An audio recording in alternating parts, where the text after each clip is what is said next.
Здесь не агитируют, никуда не зовут.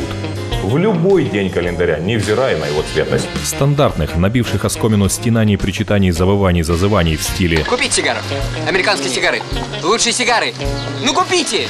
здесь нет. Попадая в такие места, чувствуешь себя человеком, который в состоянии профессора Плейшнера в Швейцарии зашел в магазин «Милая безделушка». Здесь просто информируют. По принципу Микеланджело. Беру кусок мрамора и убираю все ненужное. Кому, куда и в каких количествах нести свои тяжким трудом заработанные гензнаки – не наше дело. Наше дело быть вашим гидом в мире товаров и услуг.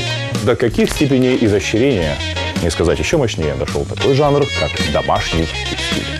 Быть гидом честным и объективным. Главное возражение покупателей при выборе плазмы – это блики на экране. Когда-то настанут времена, когда все будет, но хорошо ли это будет? Мы сами опробируем то, о чем информируем. Места, где все это представлено, иначе как пещерой Ликвейса или плавательной Меккой и не назовешь. Никакой дискриминации по половому признаку, или, как сейчас модно выражаться, по гендерному, нет.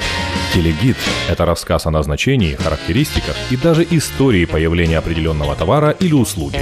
В европейских странах зарождение кинезотерапии связывают со Второй мировой войной. В относительно недалеком по историческим меркам прошлом очков для плавания не было. Стратокастер совершенно точно не был создан каким-то одним конкретным человеком. Телегид – это весомое подкрепительное слово экспертов. Это тренажеры номер 1 пока. Очень подвижная гитара. Массаж вертебральных зон вдоль позвоночника. Создаст неповторимый декоративный эффект. Антифок, он из себя представляет тонкий слой полимера. Но применение может быть любое. Телегид – это ваш путеводитель в мире товаров и услуг отечественного рынка.